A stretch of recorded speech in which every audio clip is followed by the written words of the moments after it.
Bonjour, bienvenue sur l'épisode 15 de Passion d'artistes et d'artisans. Pas d'art. Aujourd'hui, vous allez découvrir l'artiste plumassière Fanny Litia.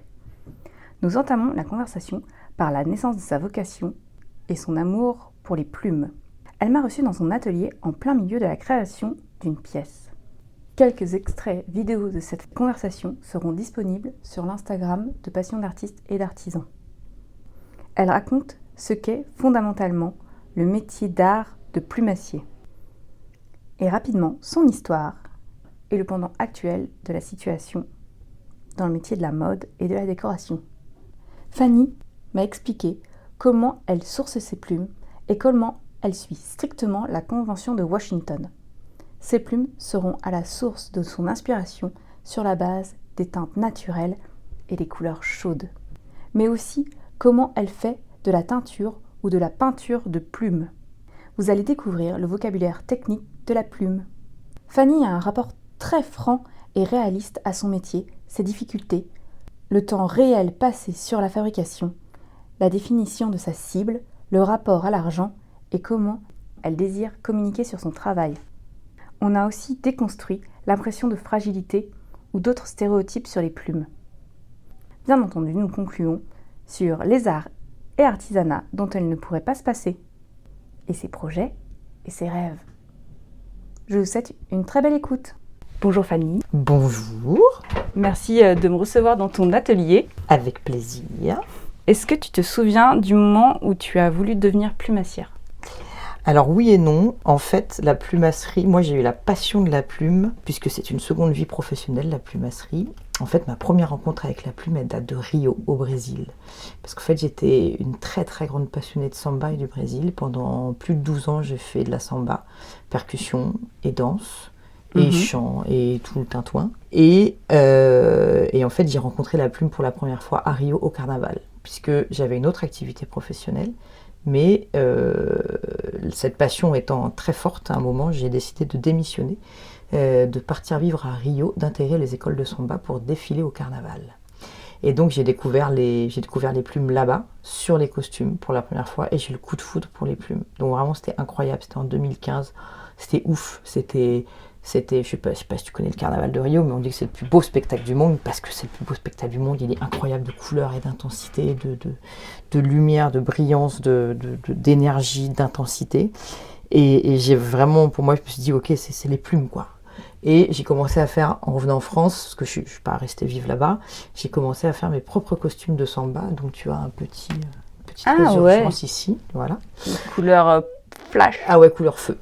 Et donc j'ai commencé à faire mes propres costumes de samba, mais ça c'était entre 2012 2013, voilà. J'ai fait mes propres costumes de samba, j'en ai fait quelques-uns pour d'autres personnes. Et puis après, j'ai souhaité arrêter ma première carrière professionnelle, qui était celle de chef de service éducatif. J'étais spécialisée en accompagnement à la parentalité. Et j'ai fait un bilan de compétences. Et là, les plumes sont revenues complètement en force, et j'ai dit je serai plumassière. Qu'est-ce que je vais faire en tant que plumassière ? J'en sais rien, je vais être plumassière. Mon prof de plumasserie me dit, oui, vous voulez être plumassière, mais vous voulez faire quoi ? Je sais pas, des plumes, on verra. Et voilà, donc c'est toute une gestation qui a vraiment pris naissance à Rio, et ensuite qui a vraiment grandi dans mon esprit. Et je n'ai pas voulu aller vers uniquement le costume de samba. C'est pas ce que je voulais. Moi, je voulais vraiment travailler les plumes. Je voulais vraiment travailler dans la finesse. Et puis après, il s'est quand même passé une bonne dizaine d'années entre cet événement de Rio et puis le fait que je souhaite devenir plumassière.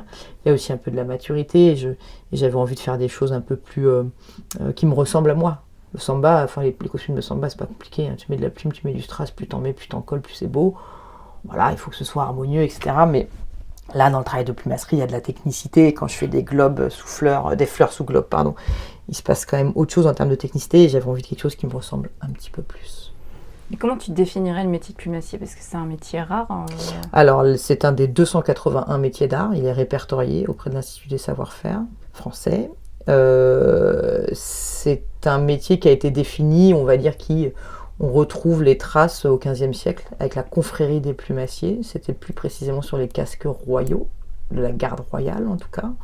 On travaillait à cette époque-là beaucoup de la plume d'autruche, de la plume d'aigrette, Du héron peut-être aussi, je suis pas sûre. Autruche, aigrette, c'est sûr. Parce que aigrette, c'est ce qu'on trouvait sur les casques de la garde royale.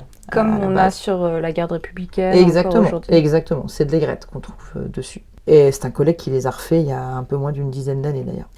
Et donc le métier de plumassier, alors je vais pas trop faire toute l'histoire, mais la plumasserie était intimement liée à la fleur artificielle. Après, c'est un peu...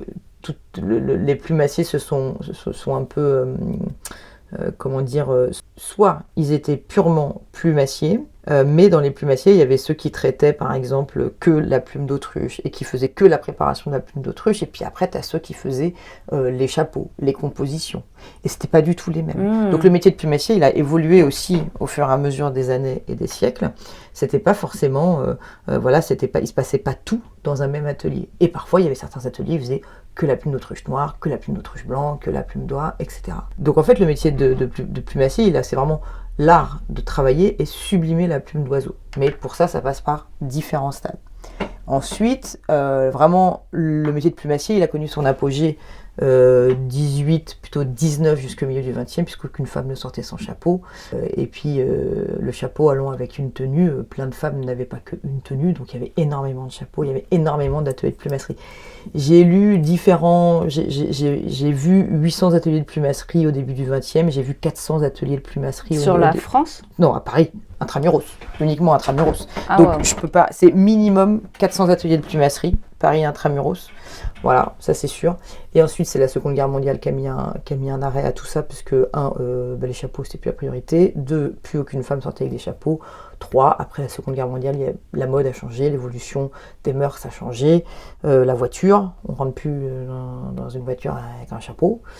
Et donc, c'est arrivé jusque dans les années 80, où il ne restait plus que les grandes maisons, type le marié et le sage, qui font aussi de la fleur artificielle. Alors, le sage, c'est plutôt de la broderie. Le marié, c'est lui qui a fait le camélia de Coco Chanel. Donc dans les années 80, il restait ces 2 ateliers, peut-être d'autres que je ne connais pas. Et c'est la mode qui a redonné ses lettres de noblesse à la plumasserie, notamment Jean-Paul Gaultier, notamment, comment il s'appelle, alors je vais l'appeler Steve McQueen, je suis nulle en mode. Alexander McQueen. Voilà, c'est ça. Thierry Mugler, Victoria's Secret... la plumasserie, les plumes sont revenues un peu à la mode à ce moment-là. En tout cas, il y a une Élie Saunier qui a fait le pull jacquard emblématique de Jean-Paul Gaultier. Et puis après, depuis le début des années 2000, il y a quand même un engouement pour les métiers d'art, et la plumasserie a bénéficié de cet engouement. Voilà. Donc aujourd'hui, il y a plus de monde, bien évidemment, il y a plus de plumassiers. Pour moi, le plumassier, c'est vraiment celui qui va travailler la plume d'oiseau, la sublimer jusque presque quasiment qu'on ne la reconnaisse pas, ou du moins si on la reconnaît, il faut qu'il y ait un vrai travail selon moi de technicité dessus. Et aujourd'hui on est des plumassiers qui travaillent vraiment, alors j'estime en faire partie, peut-être que les autres plumassiers diront elle se la pète celle-là, mais écoute, moi je crois en moi. En tout cas, moi je veux vraiment faire de la décoration très haut de gamme. Je veux vraiment faire de la très belle qualité. J'estime avoir certaines techniques de plumasserie, pas toutes, je les maîtrise pas toutes, je les connais mais je les maîtrise pas. En tout cas, aujourd'hui, ceux qui travaillent vraiment la plumasserie de manière sérieuse et avec de la technicité, je dirais qu'on est peut-être une trentaine, 20, 30. Voilà. Sur Paris ou toute la France ? Non, toute la France. C'est bien de poser cette question-là, parce que entre le ratio 400 sur Paris et maintenant toute la 30 France. sur toute Après, il y a ceux qui vont, par exemple, pour moi, mais c'est un débat, hein, c'est pas du tout une idée, c'est mon idée perçue à moi, ce qui n'est pas forcément la réalité. Il y a une différence entre coller 3 plumes et faire un travail de plumasserie. Voilà, c'est différent. Quand tu colles 3 plumes pour faire une boucle d'oreille, c'est pas compliqué, hein. Tu prends un après, tu les mets dedans, tu mets un ronron là, et puis voilà. Pour moi, ça, c'est pas être plumassier. Être plumassier, c'est venir sublimer la plume d'oiseau, c'est venir se dire, ok, voilà, ça c'est du médaillon, des médaillons de bronze de faisan doré. Comment tu vas travailler cette iridescence, comment tu vas travailler cette matière, où les gens vont se demander, mais qu'est-ce que c'est en fait ?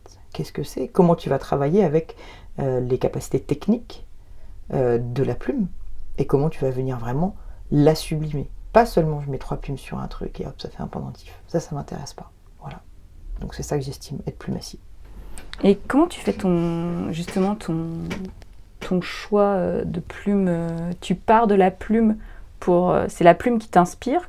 Qu'est-ce qui t'inspire en fait? Alors, pour mes créations? Ouais.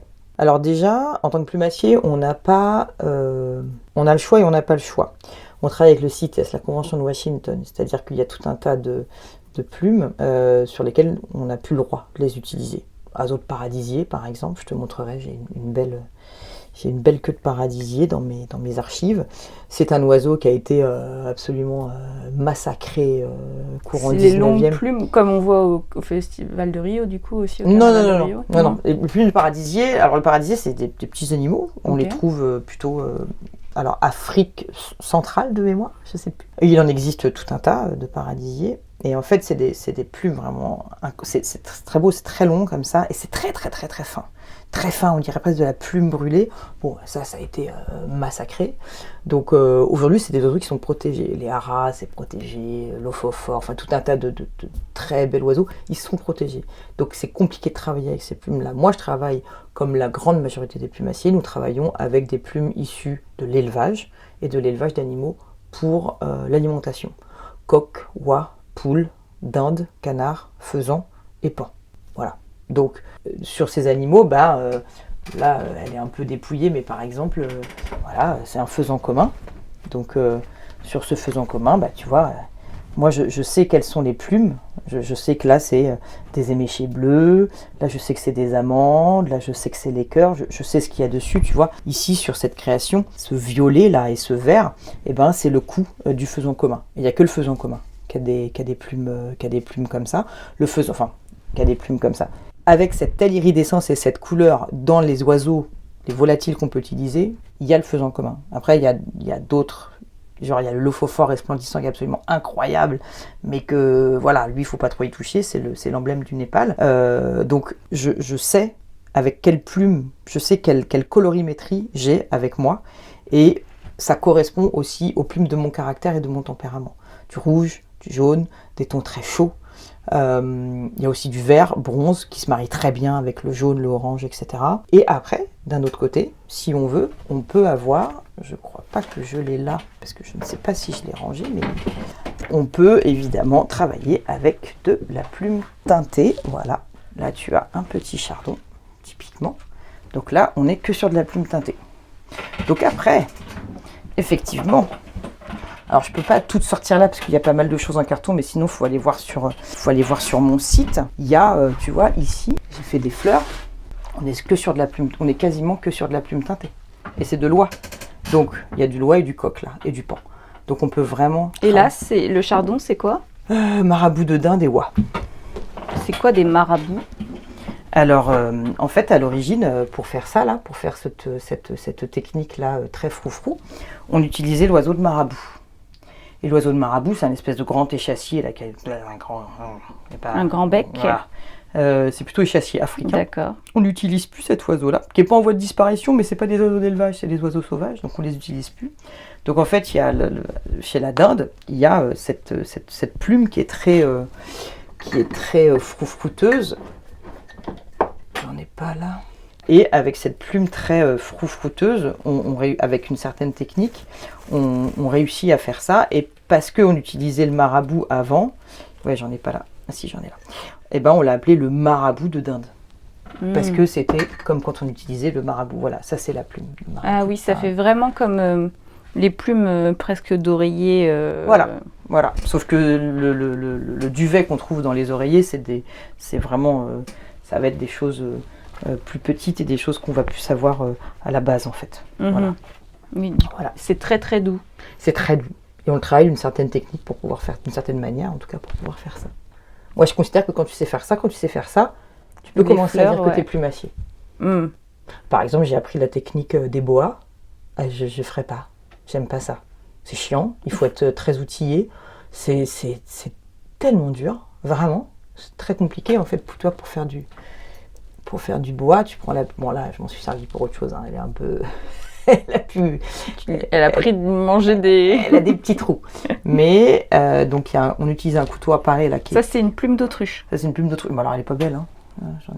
Parce que là, vraiment, elle est fatiguée, cette plume d'autruche. Donc ça, c'est une plume d'autruche. Donc pour faire, il y a un couteau à parer qui est rangé dans ma valise, puisque j'ai fait un autre truc il y a une semaine. Il faut parer, c'est-à-dire avec ce couteau, tu vas venir couper ici la côte pour la désépaissir. Donc ici, c'est parer, ici, c'est décoter. Tu fais ça des deux côtés. Donc, Ok. Donc parer, c'est au-dessus. Décoter, c'est en dessous. C'est l'intérieur, enfin Voilà. la courbe intérieure. Parce que la côte de l'autruche est hyper dure. Ah. Et tu peux pas faire un bois avec ça, c'est beaucoup trop dur. Donc il faut parer, décoter, sans casser, diviser en deux. Ah oui, parce que moi j'ai déjà essayé de faire des choses comme ça, bon, pour s'amuser, même enfant, on dépiote des plumes. Ouais. Et c'est vrai que ça, des fois, ça se casse dans Ben la oui. ligne. Voilà. Donc là, l'idée, c'est qu'il faut ensuite diviser en deux, sans les casser, les recoudre. Et à partir de ce moment-là, il y a un système où tu vas venir, comme ça, le tourner au-dessus de la vapeur.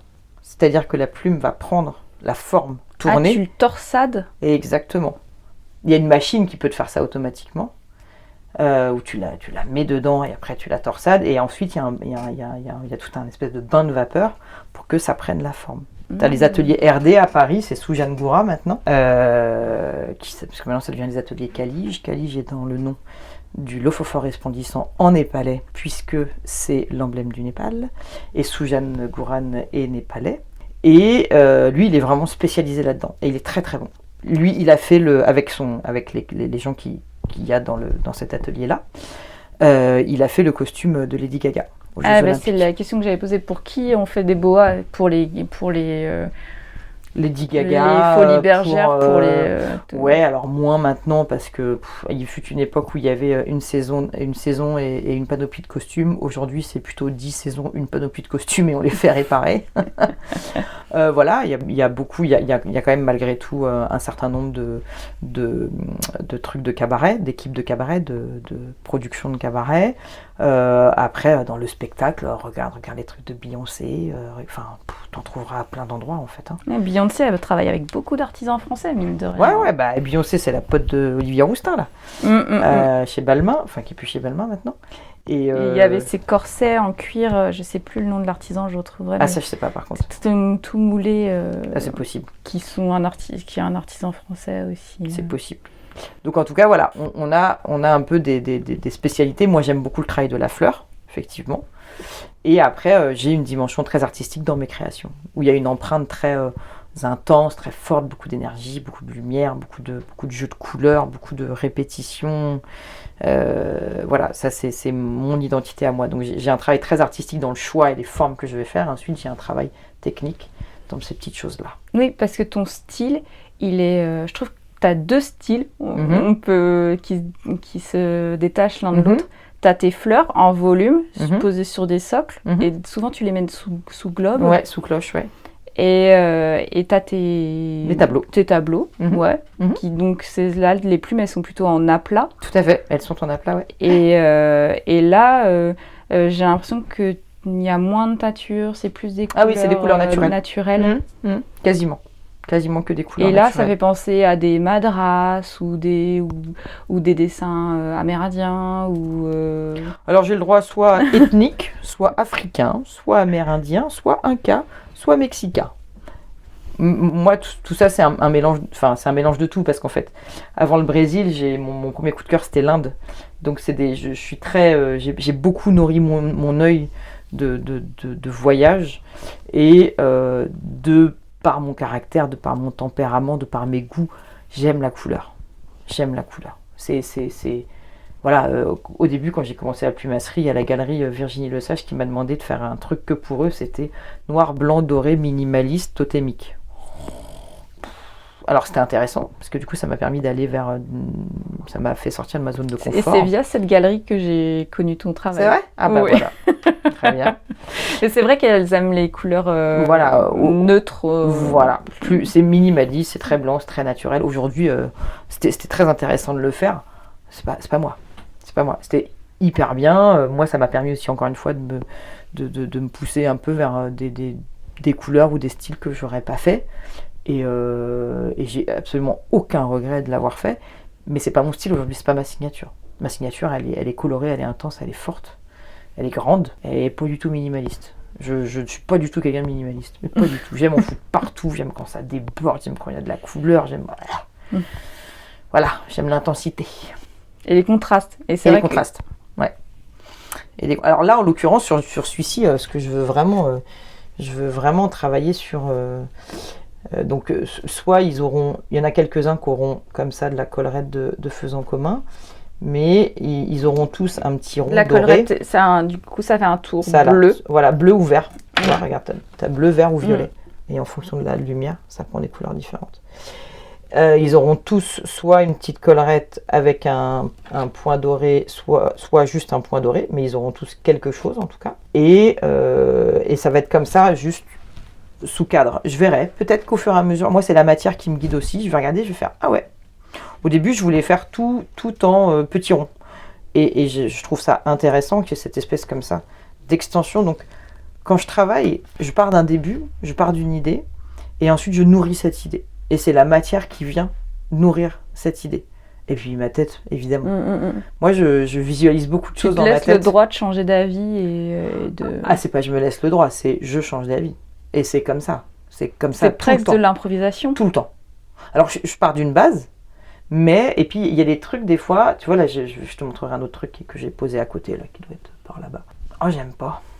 Ah, putain, j'aime pas. Pour l'instant, je laisse de côté. J'aime pas. Tu jettes ? Non, je jette pas. Je laisse de côté. Ça peut rester longtemps de côté. Et je sais pas, à un moment, je vais me remettre... Parce qu'en fait, je vais exposer, là, au mois de décembre, et je voulais faire un truc... En fait, quand je me mets une grosse contrainte, parfois j'ai du mal à y répondre. C'est pas facile pour moi. Mais là, c'est une contrainte de moi-même, hein, moi toute seule. Hein. Et là, je veux faire un truc, mais je force un petit peu. Et ça va pas. Ça bloque. Ouais, ça bloque. Je force trop, je force quelque chose et je sens que ça bloque, donc je le mets de côté. Je fais ça, qui me plaît beaucoup. Si ça se trouve, pour la galerie où je vais exposer, je vais pas proposer ça, mais je vais proposer celui-là. C'est pas grave, il sera très bien parce qu'il me plaît beaucoup. Parce qu'à la base, tu as envie d'avoir des nouvelles pièces pour exposer d'une fois sur l'autre, je suppose. Alors oui, après, il faut que je vende quand même celles que j'ai. Ça serait bien, parce qu'il y en a certaines, ça fait un certain temps. Et puis... septembre-octobre, tu vois, j'ai eu un gros tunnel et je n'ai rien créé, septembre-octobre. Ah ouais. Non. Parce que j'ai eu un gros tunnel d'expo, de machin, salon. De fin octobre, j'ai enchaîné sur 2 salons. Et en fait, l'essence de l'artisan d'art, c'est quand même... Enfin, d'artiste artisan d'art, c'est quand même la création. Ouais. J'avais besoin de revenir à de la création, vraiment. Ouais. Du coup, ça veut dire que dans la gestion de ton temps, tu dois manager tes temps de création et tes temps de... Alors, de toute manière, quand on se lance en tant qu'artisan d'art, on sait. Ceux qui ne le savent pas, faut qu'ils le sachent. Et moi, je le savais, même si je l'expérimente vraiment maintenant. Ton temps de création, globalement, en tant qu'artisan d'art, c'est 30% de ton temps. Le reste, c'est tout le reste. Le temps pour répondre à des questions, c'est la gestion financière, c'est la compta, c'est la prospection, c'est la formation, c'est un concours. Là, je participe à un concours lundi. C'est tout ça en fait. Donc ton temps de création, si tu es riche, ton temps de création c'est plus de 50%, parce que ça veut dire que tu délègues tout le reste. Mais en général, tu ne délègues pas. Donc ça te prend beaucoup de temps tout le reste. Mais il faut ce temps de création. Là, je l'ai pas eu en septembre-octobre et c'était un gros manque. C'était compliqué, c'était difficile. J'avais vraiment besoin.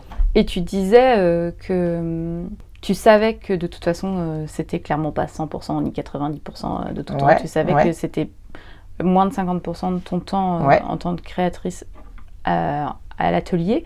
Ouais. J'ai l'impression quand même que tu avais une vision claire quand tu t'es lancée. Tu avais déjà prospecté de comment tu allais communiquer ton art ou C'est une question ou c'est une affirmation ? Non, c'est une question. Ok.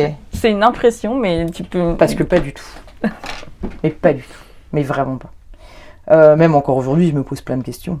Parce qu'en fait, moi, je vise une clientèle très haut de gamme. Cette clientèle très haut de gamme, elle est difficile. elle est difficile à atteindre parce que c'est là qu'il y a de l'argent. C'est là qu'on peut gagner sa vie en fait. Moi, ça ne m'intéresse pas de faire 3 boucles d'oreilles, que les gens disent « Ah, 45 €, c'est cher, hein !» Ah ouais.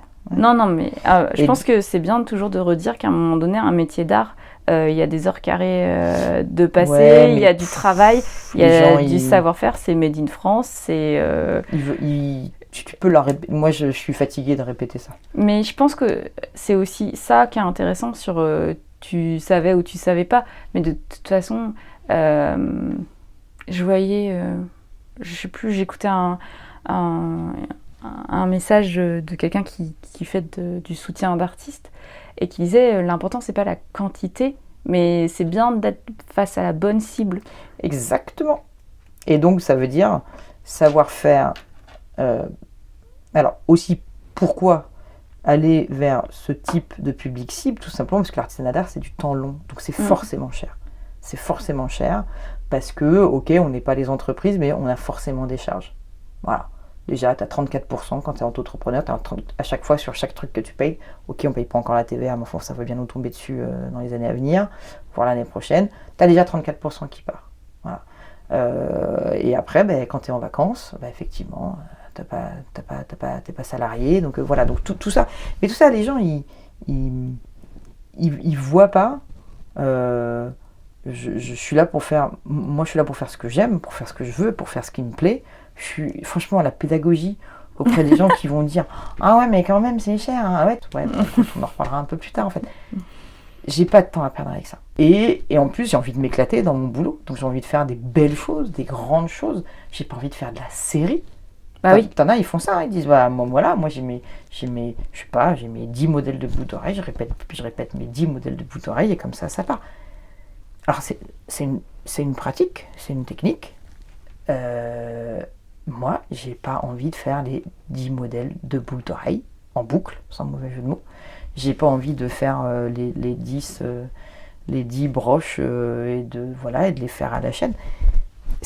C'est un parti pris. Et je sais que je prends le chemin le plus difficile. Je le sais. Mais j'ai pas fait artisan d'art pour faire de la répétition. Voilà. Alors, j'ai ni raison ni tort. Pour l'instant, je sais que mon objectif est celui-ci. Et je mets tout. Je mets tous les moyens possibles. Avec les meilleurs choix possibles. C'est là que je sais pas trop si c'est toujours les bons. pour aller vers cette cible. Effectivement. Donc non, j'avais cette idée-là. Après, entre... je veux être cuisinier et je veux aller travailler dans les cuisines du Ritz. Oui. Ça, c'est ton objectif. Ouais. Le chemin pour être chef de brigade dans les cuisines du Ritz. Voilà. Faut un petit peu, tu vois. Tu vas pas aller dans les cuisines collectives de chez Auchan, par exemple. Voilà. C'est pas ça, c'est pas ton choix. C'est pas le chemin. C'est pas le chemin que tu vas prendre, c'est pas le choix que tu vas faire pour ton travail. Mais par contre, tu vas peut-être choisir une auberge traditionnelle avec un chef avec une étoile. Ça va être le début. Pour moi, je vais pas faire le marché de créateurs de Noël du dimanche matin, dans la petite cahute là, sur la place de la mairie. Ça m'intéresse pas. Voilà, moi je vends des choses qui sont à minima, et encore mes prix sont pas très chers, à minima à 250 € jusqu'à 9000 €. Mon objectif étant de vendre des choses plutôt autour de entre 3 et 9000 €. C'est ce qui est le mieux en fait. Donc je savais quelle clientèle je voulais cibler. Maintenant c'est aussi comment tu la cibles, où tu vas, qu'est-ce que tu montres, comment tu communiques. Et c'est tout ça en fait qui est un chemin d'apprentissage. C'est tout ça qui est long. Et ça c'est difficile. Ça c'est difficile parce qu'en plus on dit que moi j'ai fait une formation qui a été extrêmement importante pour moi, c'est la formation avec Artisans d'avenir. Donc sur l'entrepreneuriat, j'ai fait la formation Impulsé. Alors qui existe plus sous cette forme maintenant, mais en gros c'était vraiment sur l'entrepreneuriat destiné à l'artisanat d'art. Et c'était une évidence pour moi de faire cette formation pour avoir à minima les bases. Alors après, c'est pas parce que tu as toutes les bonnes questions à te poser que tu as toutes les bonnes réponses avec. Mais effectivement, ça te permet de faire des choix. Et puis après, il y a des trucs que tu sais mais que tu sais pas faire. Ok, je dois avoir un Instagram hyper léché avec des très belles photos, machin. Putain, je suis ni community manager, ni photographe, ni rédacteur, tu vois, donc tu te renseignes, tu regardes, tu pourras faire un peu de formation, machin. Mais en vrai, c'est pas ton métier, quoi. Donc, tu sais ce que tu dois faire. T'as la recette, en fait. Ouais. Mais ton gâteau, il sort pas forcément aussi bon que sur ta recette. Oui, et puis ton temps, à un moment donné, Tu peux pas le découper à l'infini, quoi. Tu choisis. Alors, si par exemple, il y en a, tu vois, qui ont une autre carrière professionnelle précédemment, quelqu'un qui a été j'ai été graphiste, machin, etc. Bah, super. Profitent de ça, ils font leur propre site, ils font leur portfolio, leur machin, leur truc, c'est génial. Moi j'étais dans le social. Bon, même pas grand chose pour l'artisanat d'art, si ce n'est d'être organisé et voilà, parce que j'étais chef de service. Mais effectivement, je savais la cible, je connaissais le chemin. Après, il faut faire les bons choix. Et j'en suis encore là. On dit qu'il faut entre 3 à 5 ans pour devenir artisan d'art. Aujourd'hui, je suis à 2 ans. Je suis déjà extrêmement fière du chemin parcouru. C'est super. Je n'ai pas fait tous les bons choix, mais je pense que c'est normal de ne pas faire tous les bons choix. Après, un peu la frustration, mais c'est la frustration de tout le monde. C'est-à-dire que tu fais des choix. Ok, je fais tel salon, pas tel salon. Là, je choisis de prendre ce photographe-là plutôt que ce photographe-là. Et tu es là, ah ouais, en fait, voilà, aujourd'hui, je sais que il y a des salons que je ne ferai plus. Tout ce qui est les petits salons d'artisanat d'art, parce que ça pullule aujourd'hui, même Trifouille les patates, il a son salon d'artisanat d'art. Bon, je fais pas. Je fais que les gros trucs, ou les trucs qui sont vraiment très réputés, tu vois. Oui. Où tu vas avoir, des entreprises peut-être qui vont... Alors, oui et non, ça dépend. Tu vois, là, j'ai été sélectionnée pour faire Montigny-les-Metz. La nana, elle m'avait vue en janvier à Maison et Objets. Et je me suis dit, putain, qu'est-ce que je fous là ? Pourquoi j'ai accepté ça ? Et en fait, tu payes juste ton trajet, ils te payent l'hôtel, tu n'as pas de droit d'entrée pour exposer, ils prennent pas de com, et c'est genre, je sais plus, 15e ou 16e édition, c'est des gens vraiment passionnés par l'artisanat d'art, il y a un beau public, la mairie est hyper investie, et j'étais très contente de l'avoir fait. Ouais, mais c'est ça aussi, il faut le dire, il y a certains salons, le droit d'entrée... Et il faut vendre, là tu as dit ta pièce à 9 000 €, il faut que tu en vendes 2 pour avoir rentabilisé ton salon. Puis souvent c'est pas le cas. Toi, à Ville et Métiers d'Art, ils ont sorti un truc en Normandie l'année dernière, mais je trouvais ça, j'ai trouvé ça scandaleux qu'ils fassent payer, c'était genre, je sais plus, quelque chose comme 1008, 1005, 1008, je sais plus. Alors pour un stand relativement grand, mais un truc qui était pas accessible en transport, c'était une première édition, c'était pourri. Donc à un moment, il y a des choix à faire. Donc faut tenter et tu plantes des graines et tu sais pas si les graines elles vont germer ou pas. Et changer de sujet. Ouais. Tu m'as parlé un peu de tes outils, de ce que tu faisais, tout ça. Et je pense qu'on a à peu près vu à peu près toutes tes étapes de création. Ouais. Mais sur le tableau que tu es en train de faire, il y a des petits points dorés. Là, c'est pas teint, c'est peint. Alors, je travaille effectivement. J'avais envie d'avoir cette texture très dorée. Je savais pas comment l'avoir. Donc, sur cette texture dorée, en fait... Je prépare mes plumes d'oie et je les dore en fait. Je les dore à la dorure liquide. Ah. Voilà. Et ensuite à la dorure liquide, je les travaille ensuite à l'emporte-pièce. Voilà. Et je voulais vraiment avoir sur ma dernière création, je sais pas si tu as vu ma dernière création. Oui, il y a des... La grande... Comme des écus d'or. Oui, voilà, c'est ça. Et je voulais vraiment avoir cette impression-là. Et d'ailleurs, ça fait comme un Klimt. Et je me dis, on dirait Klimt. Ouais, dis donc, ça fait vachement bien. Voilà, donc j'ai cherché j'aime détourner la plume. J'aime qu'on se demande ce que c'est, j'aime qu'on se demande si c'est de la broderie. Après, le truc, c'est que les gens, ils connaissent la plume de pigeon, la plume de mouette et la plume de perroquet. Passer ça, ils savent pas trop, ils connaissent pas trop les autres. Même ça, c'est le faisant commun. Alors là, il est pas très beau en plus, je l'ai un peu dépouillé celui-là. Mais regarde cette diversité. Ouais, le faisan, c'est incroyable. Il y a plusieurs tailles de plumes. C'est fou. Et les gens, ils savent pas. Ça, par exemple, c'est du pan, tu vois. Les gens, ils connaissent l'œil de pan, mais ils connaissent pas cette plume-là.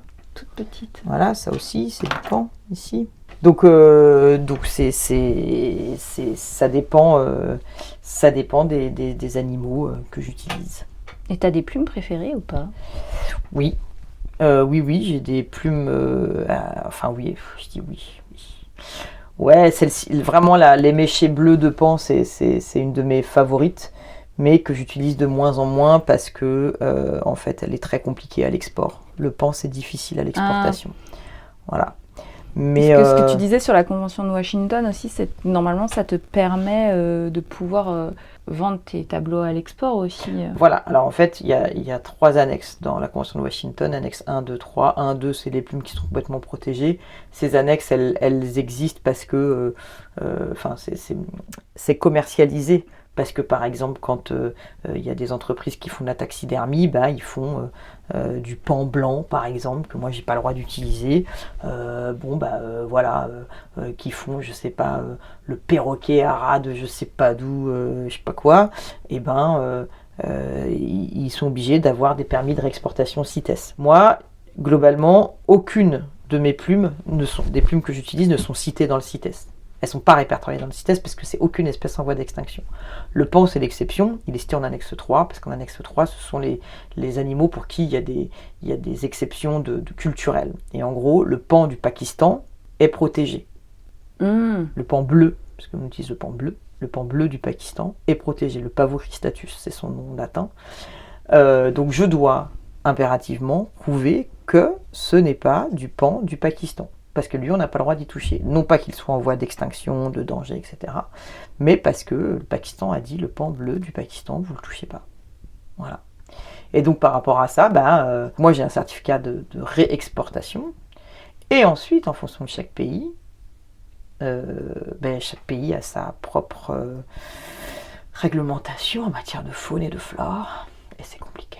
Oui. Très compliqué. Et même sur l'ancien. Parce que je sais que... Surtout sur l'ancien. Ils en ont rien à foutre que ce soit ancien. Par exemple, on veut faire une rétrospective d'un créateur. Eh ben, impossible, parce que... Va exporter du vison. Tu peux plus. Ah non, du vison, du renard dans la fourrure, impossible. Impossible. Et c'est pour ça que certaines expositions... En France, la France des fois permet des choses que d'autres pays ne permettent pas, et on sait qu'on ne les verra pas ailleurs. C'est sûr. Non, c'est sûr. Et puis après, la France, elle a une histoire par rapport à la mode, enfin le savoir-vivre à la française. Il y a un truc effectivement. Mais donc en tout cas, voilà. Alors, il faut que la Convention de Washington existe. Évidemment qu'il faut protéger tous ces oiseaux et ne pas faire n'importe comment. Je veux dire, quand c'était pas protégé. Parce que je suis en train de lire un livre là, d'une nana qui a écrit sur l'histoire de la plumasserie notamment, dès le 19e, il y a des associations qui ont commencé un petit peu à... la société civile n'avait pas autant de poids qu'aujourd'hui au 19e, mais il y avait déjà des associations qui disaient, ils élevaient des animaux pour les tuer, pour les plumes. Aujourd'hui, c'est plus le cas. Et la teinture, par exemple, là, ton chardon, il est violet, tu pars d'une plume blanche. Tu fais de la teinture sur des plumes colorées ou tu portes... Alors tu peux, moi j'aime pas, mais tu peux. Tu peux, par exemple, les amandes là, comme ça, ces plumes comme ça. Tu peux, je vais te montrer, voilà. Tu peux par exemple, tu vois, quand tu les teins en vert, elles vont garder cette espèce de forme un peu... Elles vont garder, si tu veux, les tons. Mais là où c'est plus blanc, là où la teinture va plus prendre, c'est vert.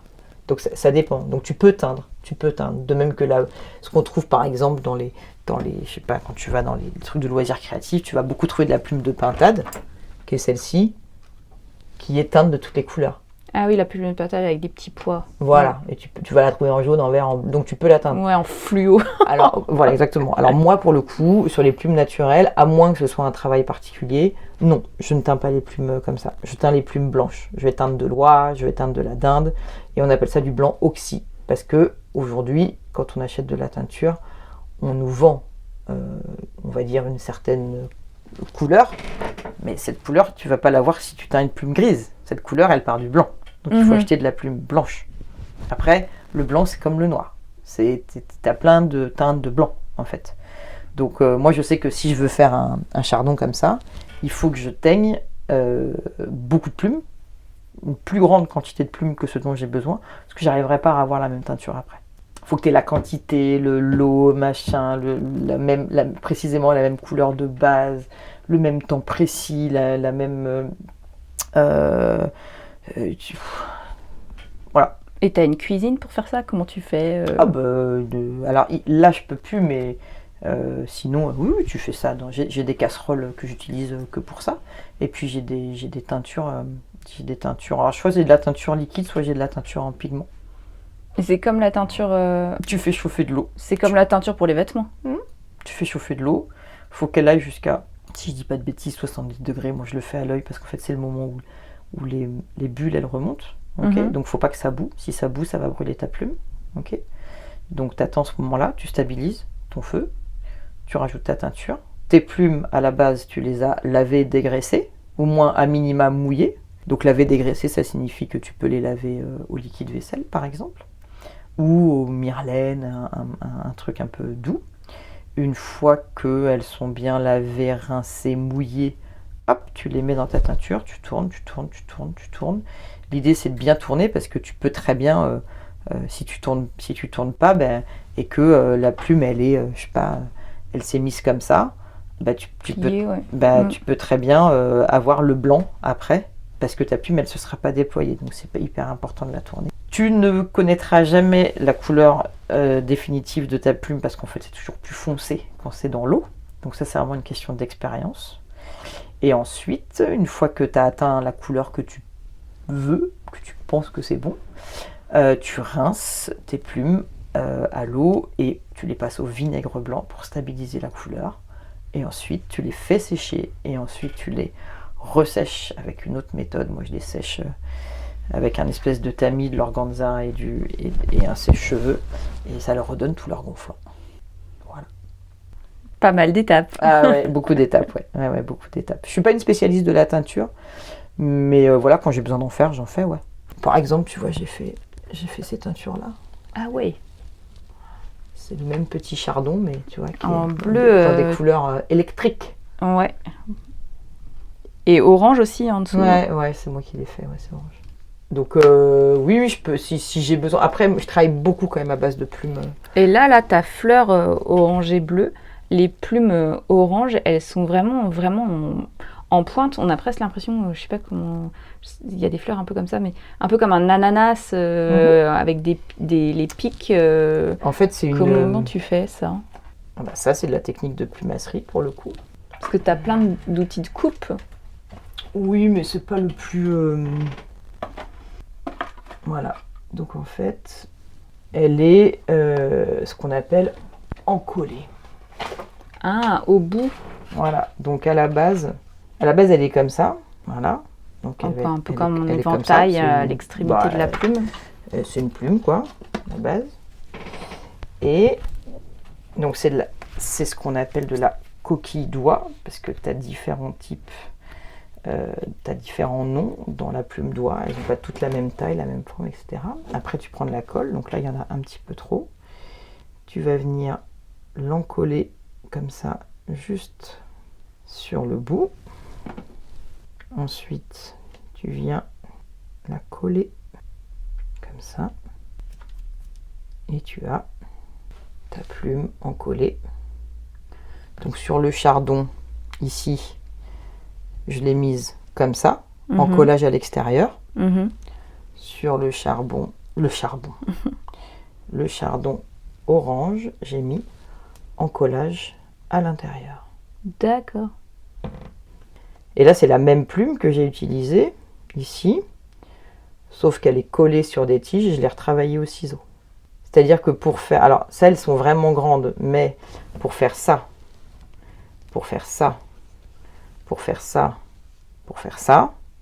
c'est la même plume. Pour faire plein de formes différentes, tu utilises la même plume, et en fait, c'est ta technique qui va permettre de lui donner une forme Exactement, ça dépend différente. Comment tu la travailles, en fait. Voilà. Ça, c'est de la plumasserie. Ça, c'est ce que moi, j'estime être de la plumasserie. Voilà. Et alors, tu utilises une seule colle. Ouais. Ton gros pot de colle, là, que tu as devant toi. Ouais. Et c'est une colle qu'on ne voit pas à la fin, qui disparaît. Ouais, alors là... Parce que moi, j'ai l'impression que quand on fait ça, on va se retrouver avec de la colle partout sur les doigts. C'est l'enfer de plein de monde. Et c'est ça aussi, de savoir travailler proprement. Là, tu vois, tu la vois sur les centres de mes trucs. Mais en fait, elle va disparaître parce que je vais faire en sorte de la recouvrir. Et tu verras pas tu verras pas de traces de colle sur mes créations. Parce que c'est ça aussi, être plumassier, c'est savoir travailler proprement. Bah oui, sinon c'est pas... Voilà. Bah, c'est pas joli. Bah voilà. Et comment tu fais pour... parce que souvent, tu protèges tes œuvres sous du verre, si je ne me trompe pas. Elles sont sous verre, ouais. Parce que c'est quand même une matière vivante. Comment on fait pour préserver cette matière? Alors, en vrai, ça, c'est un truc qui est très, très, très ancré dans la tête des gens. Moi, je réponds toujours la même chose. Va au Quai Branly et va voir les parures de plumes qui datent de centaines d'années et qui n'ont pas toujours été conservées au Quai Branly. Mmh. Qui ont parfois été, qui n'ont pas été dans des conditions obscurité, humidité, etc. Et en fait, elles vont très bien. Et ça prend pas plus la poussière que le bibelot, le bibelot en cristal d'à côté, en fait. Les gens ont cette idée que la plume est poussiéreuse. Mais alors c'est sûr Et que... puis qu'elle va craindre la lumière du soleil, les Exactement. mites. Alors les mites, oui, c'est une réalité. Ça craint les parasites. C'est comme les poux, c'est-à-dire que ça aime les matières plus vivantes. C'est-à-dire que ça ira plus là-dessus, sur des couleurs, des plumes naturelles, que sur de la plume teinte. Après, globalement, les personnes à qui je vends les mites, t'en auras pas beaucoup. Mais oui, c'est un des parasites. Mais il y a d'autres plumassiers qui font des tableaux et il n'y a pas de verre. Moi, pour l'instant, je mets encore des verres, mais dès que j'aurai une réputation suffisamment élevée, je m'autoriserai à faire des choses sans verre. Pour l'instant, je ne me l'autorise pas encore, mais un jour, je me l'autoriserai.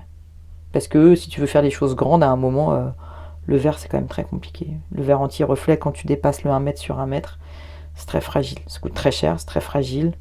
Ça se transporte pas bien. Voilà. C'est pas top, quoi. Alors qu'au fond, la plume, en vrai, sans mauvais jeu de mots, tu mets un coup de plumeau et puis ça prend pas plus la poussière qu'autre chose. Ah oui. Non. Si tu mets une peinture, si tu la mets full soleil, ta peinture, elle va pas aimer non plus. Bah non. Ta photographie non plus. Je sais pas. Il y a plein de choses qui supportent pas la lumière, en fait. Mais la plume, elle est comme tout le reste. Et elle a pas plus de sensibilité que ça. Voilà. Donc c'est pérenne comme matière. Alors c'est sûr, c'est pas pérenne comme du fer, comme de l'acier, comme de la céramique. Mais c'est pas quelque chose... Je dis souvent que la plume est délicate, mais pas fragile.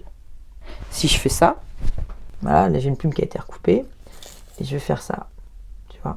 Tu la frosses à l'envers. Hein. Voilà, donc là je la froisse à l'envers, et je la refais, je lui redonne sa forme avec ma main directement. T'entends le bruissement.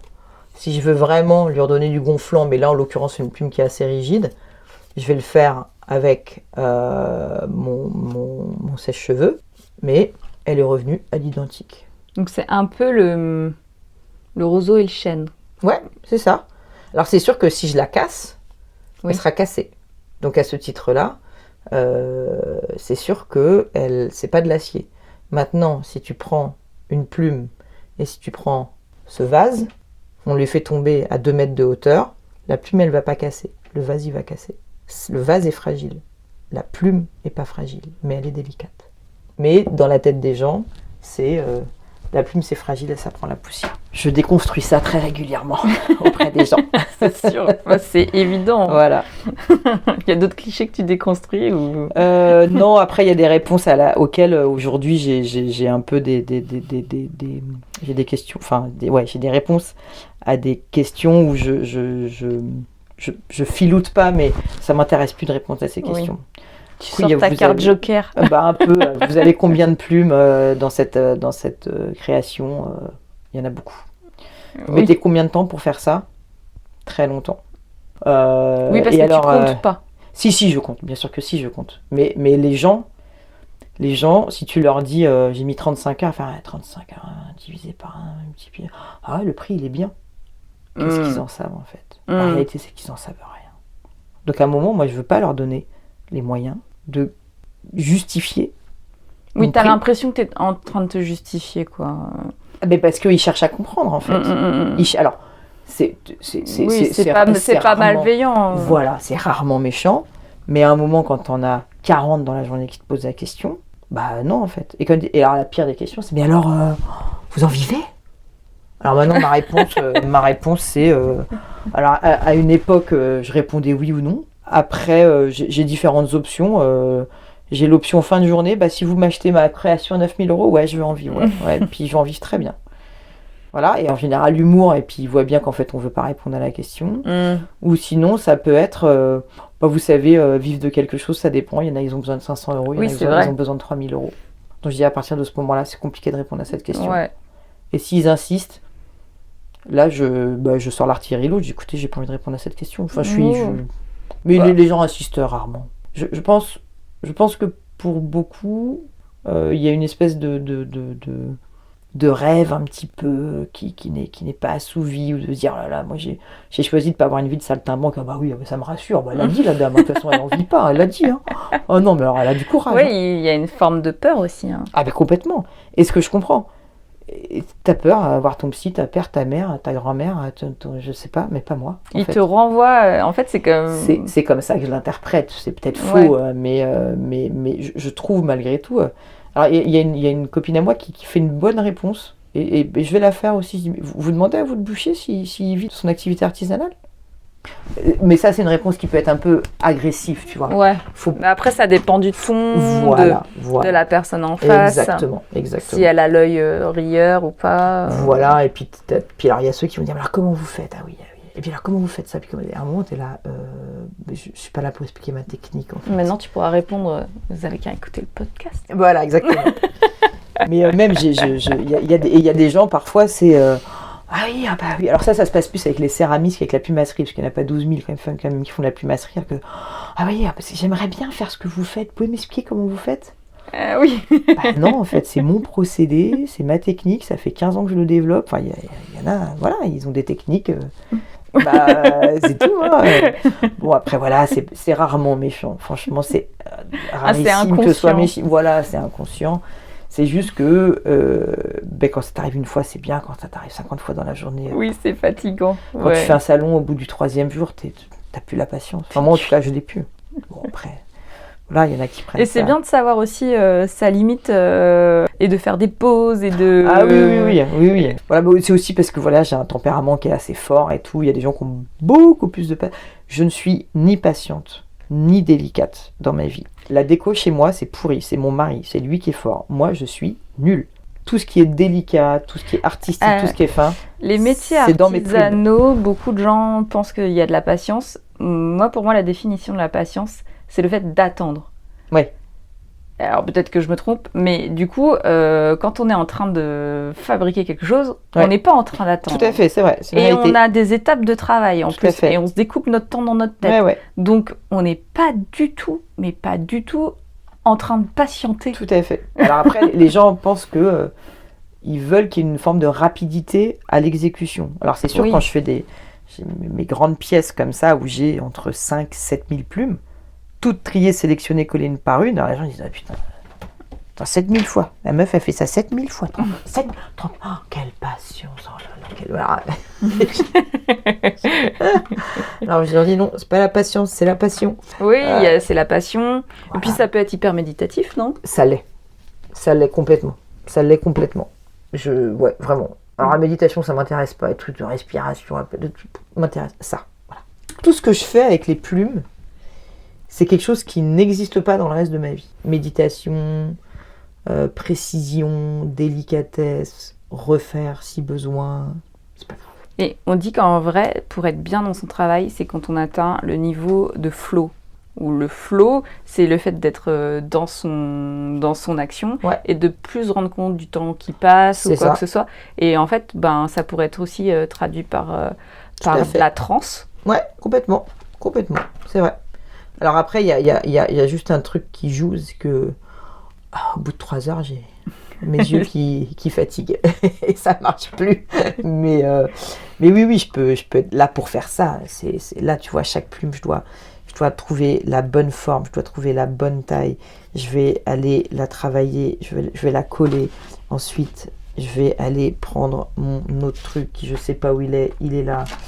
hop, et je vais venir soulever. Je ne suis pas gauchère, donc je suis pas très à droite avec ma main gauche, donc j'ai du mal à soulever la plume. Et je vais venir la mettre en dessous, je vais la positionner.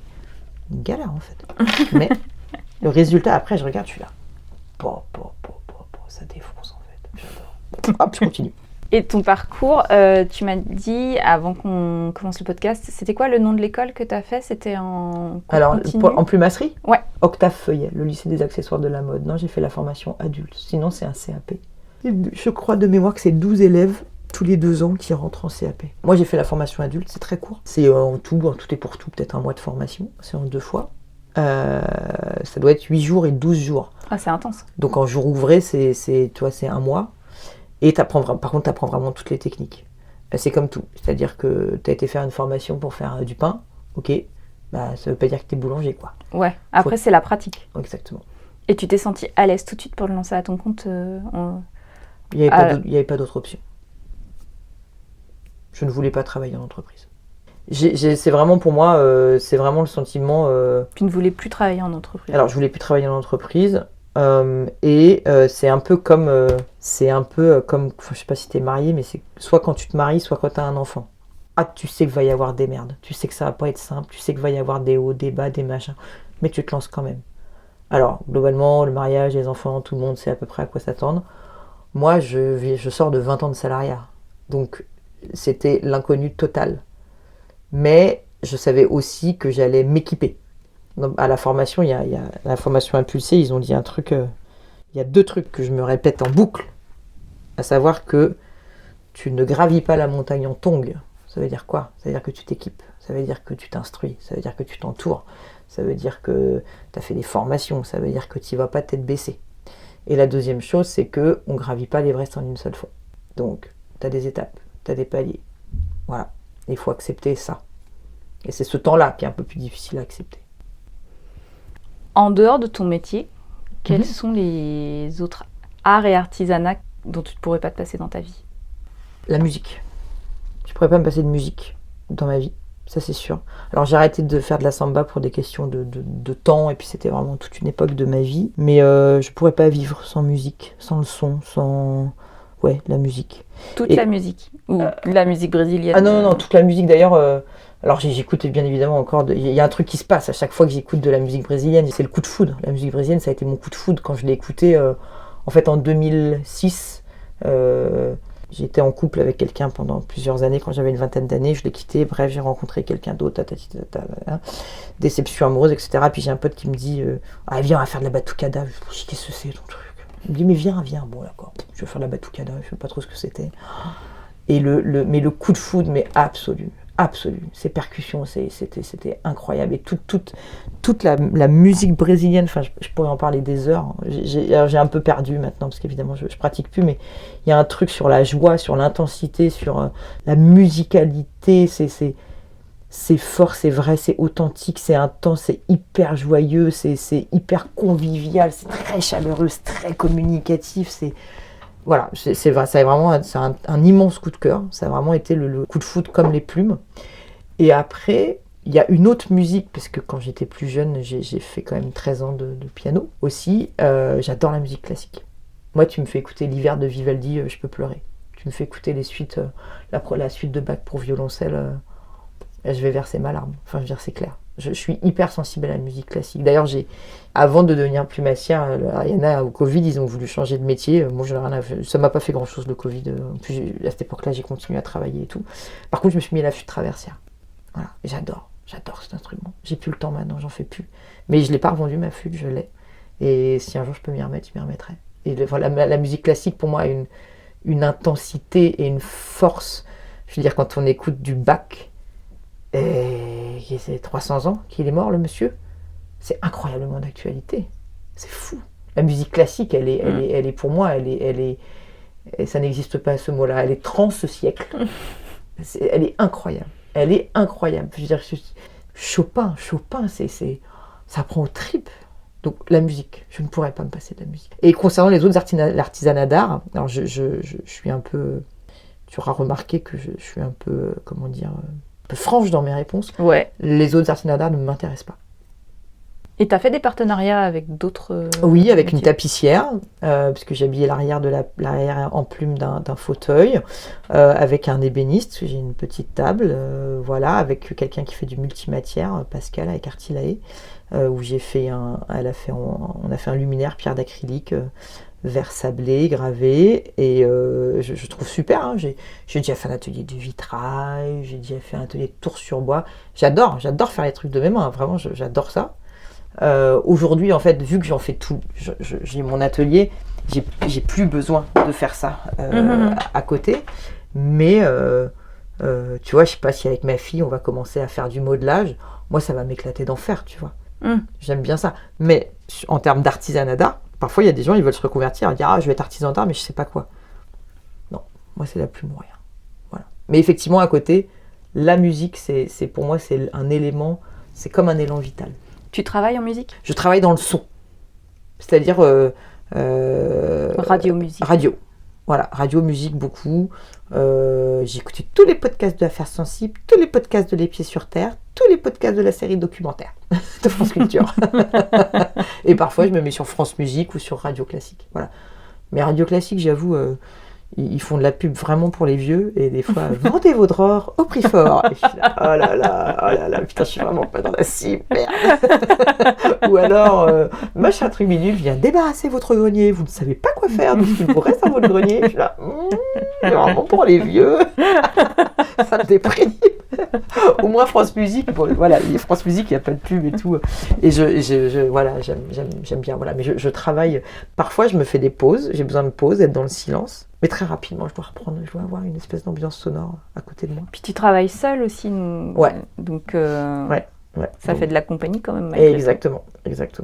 Mais ouais, dans la musique, c'est essentiel. Tu vois, j'ai 47 ans. J'ai fait 13 ans de piano, classique et jazz. J'ai fait 12 ou 13 ans de samba. Donc déjà, tu vois, tu es à 25, 26 ans. J'ai fait 3 ans de flûte traversière.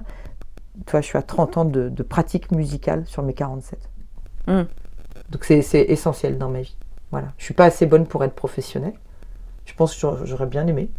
Mais c'est vraiment, pour moi, il y a un tel passage de l'émotion. D'ailleurs, j'adorerais, je ne sais pas si je le ferai un jour, mais j'adorerais montrer des œuvres avec une expérience immersive. Montrer une œuvre avec un casque sur la tête et de dire, voilà, quand tu regardes cette œuvre, tu écoutes cette partie-là de l'hiver de Vivaldi. Incroyable. Je trouve ça... je peux pleurer. Je vais jamais pleurer pour de la musique brésilienne. Par contre, je vais être dans une énergie de dingue, mais je vais pleurer pour de la musique classique. Tellement il y a une émotion qui est incroyable. Et tu vas t'énerver sur une mauvaise version? Alors, par exemple... vu que t'es entière. Mais ma fille, pour Noël, on lui a acheté une enceinte connectée. Et des fois, alors, ma fille, elle demande, hein, elle dit, ah maman, Alexa, mets Vivaldi. Alors, hop, mets Vivaldi. Et la dernière fois, je dis, Alexa, mets de la musique classique. Putain, il a mis un truc, la lettre à Élise. Ah. Mais c'était... Je crois que cette terre-là, on va crever avec. Alors, après, il y a des... C'est comme le clair de lune. En fait, et vraiment, je me suis dit ça, je me suis dit, putain, mais c'est pas... C'est une intelligence artificielle, c'est pas possible. Personne ne peut jouer un morceau comme ça. C'est pas possible. Enfin, tu vois, l'interprétation, il y a des choses qui se passent, quoi. Et là, et dans ma tête, je me suis dit, bon, alors je suis pas une critique musicale, hein, vraiment. Puis j'ai pas du tout l'oreille absolue, mais alors j'étais là, ah non, c'est pourri. Ah, c'est joué en mode, je sais pas, c'est pas joué, c'est automatique. C'était pourri. Donc oui, effectivement, quand c'est pas bien fait, je n'aime pas ça. Voilà. Et j'adore, par exemple, aller à la scène musicale, dans l'auditorium. Il y a toujours j'adore, et des fois, il y a des places à 10 balles pour aller voir. Je suis allé voir l'Orchestre Symphonique de Berlin. C'était trop fort, c'était génial. Et je suis sûre qu'il y a plein de gens qui n'aiment pas la musique classique parce qu'ils ne l'écoutent pas. Moi, je suis persuadée que la musique... d'a priori. Tu penses que c'est un a priori. Ouais. Il y a plein de gens... En fait, il y a plein de gens qui écoutent de la musique classique sans s'en rendre compte. Parce qu'il y en a partout. Mais complètement. Notre fameux été de Vivaldi à Pôle emploi. Je ne sais plus si c'est l'été, le printemps. C'est horrible. Pourquoi est-ce qu'ils ont pris cette... Ah, mon Dieu, mais... Vivaldi, le pauvre, il va se retourner dans sa tombe. Mais oui, je pense que c'est... Alors, c'est aussi une émotion, je pense qu'on peut accueillir avec une certaine maturité. Mais ma fille, elle a 8 ans, elle kiffe, hein. Ça l'apaise. Oui, il y a plein d'enfants qui adorent. Vraiment. Parce qu'ils n'ont pas de... Non, ils ont pas Voilà, c'est d'a ça. priori. Alors, Pas d'a priori. juste après, Maître Gims qui arrive, t'es là. Bon, d'accord. Ouais, mais par On exemple, accepte. moi, l'Ode à la joie, donc, qui est l'hymne européen, Ouais. je pense qu'en vrai, la première fois que je l'ai vraiment écouté, parce que, tu vois, ado, enfant, on te fait pas écouter en boucle l'hymne européen, ben c'est dans Sister Act 2, la version avec Lauryn Hill, quoi, la version rappée.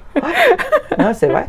Et ça, l'hymne à la joie, ça, t'écoutes ça, dans l'auditorium ou à la philharmonie, la puissance des voix, la puissance de l'instrument. J'avais été voir une œuvre de Gustave Mahler. Alors Gustave Mahler, il utilise tous les tambours, tous les instruments, c'est des trucs énormes. C'est complète. Il y a tout, c'est la galette complète. Et là, quand il est à la fin et que ça tape et que ça s'excite dans tous les sens, c'est... Voilà, donc c'est la chose dont je ne pourrais pas me passer dans la vie. De fromage aussi, je pourrais pas me passer du fromage. Ça n'a rien à voir. Avis aux artisans fromagers. C'est ça. Exactement. C'est pas encore prévu un épisode avec un fromager, mais... Tu sais qu'il se passe plein de choses avec le fromage. C'est génial, le fromage. Ok. Ben, faut qu'il se présente. Vie aux candidatures. Et dernière question. Oui. Quels sont tes projets futurs, si tu peux en parler, et tes rêves? Alors, mes projets futurs, il y a du court, il y a du moyen, il y a du long terme. C'est-à-dire que j'ai participé au concours Créatrice d'avenir et j'espère recevoir un prix. L'année prochaine, là, je vais faire Maison et Objets en janvier. Et ensuite, je pense faire Révélation en 2027. Super. Voilà. À Strasbourg. Non, Révélation, pardon. C'est Résonance. Ah oui, je confonds. Résonance, c'est Strasbourg et Révélation, c'est à Paris, au Grand Palais. C'est chaque année. Et Strasbourg et Révélation, c'est tous les 2 ans. Ouais.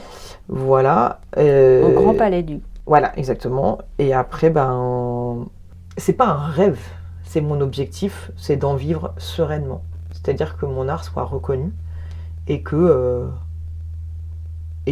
j'ai plus de demandes que de capacité à produire. Que je sois débordée, en fait. Trop bien. Voilà. Que je sois débordée de taf, tellement on voudra des œuvres de Fanny Lydia. Donc c'est pas vraiment un rêve, parce que je me donne les moyens de le faire, mais c'est mon objectif, quoi. Après, mon rêve, gagner au loto. Voilà. Bah ouais, hein. Mais ça soulève quelque chose, et je trouve que c'est une question qui peut être intéressante à poser à d'autres artisans d'art que tu pourras interviewer. C'est la question du rapport à l'argent.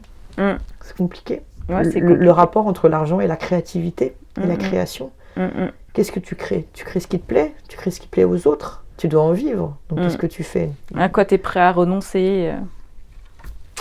Et c'est une question vraiment... J'ai appelé plusieurs plumassiers quand j'ai voulu... les commentaires sont ouverts, alors les gens ils peuvent mettre des commentaires aussi. Ils mettront. Hein. Mais il y a un plumassier très sympa au demeurant... Le premier truc qui m'a dit, ce que j'ai appelé plusieurs plumassiers, et il y en a un certain nombre qui m'ont répondu, un certain nombre qui ne m'ont pas répondu, et lui a dit, si tu veux en vivre, c'est mort. Alright, ok. Mais Inanis, le photographe que j'ai interviewé dans un épisode précédent, pareil, on lui a dit, il est devenu photographe au moment du passage au numérique, on lui a dit, mais c'est mort, la photo c'est fini, c'est game over. Mais non. En fait, ça dépend de qui tu es, de comment tu fonctionnes. C'est-à-dire que lui, en l'occurrence, il fait des très belles choses. Je ne vais pas dire son nom, mais il fait des très belles choses. Et en fait, il a une activité à côté qui est aussi un peu artistique. Mais en fait, vu que son revenu ne dépend pas de ça, quand il a envie de faire un truc, il le fait. Et il n'a pas de pression. Et quand il a des commandes, il a des commandes. Quand il n'a pas de commandes, c'est pas grave. Il fait les trucs qu'il a envie de faire. Et en fait, lui, son rapport à la création, c'est ça. Son rapport à la créativité, c'est ça. Et pour lui, effectivement, il ne va pas gagner sa vie avec ça. Moi, je pense qu'il pourrait la gagner. En plus, il fait des choses vraiment de plus en plus belles. Mais, en tout cas, il n'a pas envie de se mettre dans cet état d'esprit. Et donc, à partir de là, effectivement, il ne veut pas gagner sa vie avec ça. Parce qu'il veut décorréler sa créativité, son univers artistique, sa pratique de l'argent. Et donc, je trouve que c'est un fonctionnement qui se respecte totalement. C'est pas le mien. Mais par contre, si je gagne au loto, ma petite dame, alors là, je vais complètement décorréler les finances de mon art. Et alors là, ça sera la fête. Bien sûr. Plus de vitres, des formats géants et... Alors là, festival, carnaval, j'ai envie de dire. Mais oui, bien évidemment, bien évidemment. Mais donc voilà, ça, un rêve de gagner au loto, oui, c'est un rêve, bien sûr. Mais mon objectif, c'est d'être reconnu dans mon métier. Et présenter ton travail à l'international, genre au Brésil? Oh bah bien sûr, mais ça fait partie du... Ça, c'est même pas une option. Ah, c'est même pas... Mais c'est bien. Ah oui, bah pour moi, j'ai déjà vendu aux États-Unis, j'ai déjà vendu en Australie. Oui, bien sûr, l'argent se trouve partout. Et puis en plus, je pense vraiment que... alors, il y a les questions douanières sont très compliquées. Mais en soi, les riches n'ont jamais été aussi riches. Et les riches, ils se trouvent partout dans le monde, en fait. Bien sûr. L'Inde, une grande puissance mondiale qui est en train de monter, ils sont très avides. On sait aussi des sacrés filous d'hommes d'affaires, de businessmen. Inde, Chine, Indonésie, Australie, États-Unis. Tout le globe. Enfin voilà. Mars. Mars aussi, ouais. Dès ceux qui vont aller sur Mars, je veux dire, ils vont avoir du fric, hein, ils pourront ramener des plumes. C'est pas n'importe qui va pouvoir y habiter. Hein. Mais voilà, là, j'ai aucune envie de me cantonner à la France. Absolument pas. Et à l'Europe aussi d'ailleurs. Pas de problème. Pas de problème. Le seul truc qui pourrait me bloquer, c'est des questions éthiques. Je sais pas, moi, si j'écoutais un truc là-dessus, là, cet après-midi. Je sais pas, si Viktor Orban, oui, il veut m'acheter une œuvre à 20 000 €, eh ben, je pense que je ne vendrai pas une œuvre à Viktor Orban, par exemple. Voilà. Et comment tu fais si c'est une galerie qui la vend pour toi? Ben, je le sais pas. Et tant mieux. Voilà. Mais si je le sais, c'est pas possible. Je pourrais pas. Je pense pas. Je pourrais pas. J'ai quand même 20 ans de ma première vie où je me suis occupée qu'avec des familles en grande difficulté. Où à un moment j'ai une fibre humaine et sociale qui fait que il y a des gens, c'est pas possible. Ils sont trop loin de l'humanité pour moi. Beaucoup trop loin. Voilà, après, eh ben j'en suis pas là. Hein, on se posera la question en temps voulu. Et pour l'instant, voilà, on n'y est pas encore. Bah merci pour tout. Avec plaisir. J'espère que j'ai répondu à toutes les questions. Oui, je crois. Bon, et ben très bien. Merci pour votre écoute. Si vous avez aimé l'épisode, je vous invite à vous abonner et à partager avec au moins une personne le podcast. Vous pouvez suivre l'actualité de Fanny Lydia sur son compte Instagram et son site internet. Et n'hésitez pas à laisser un commentaire sous cet épisode, me dire ce qui vous a plu, quel métier vous aimeriez découvrir ou faire coucou. Ça me fera toujours plaisir. Je vous souhaite une bonne fin d'année et à bientôt.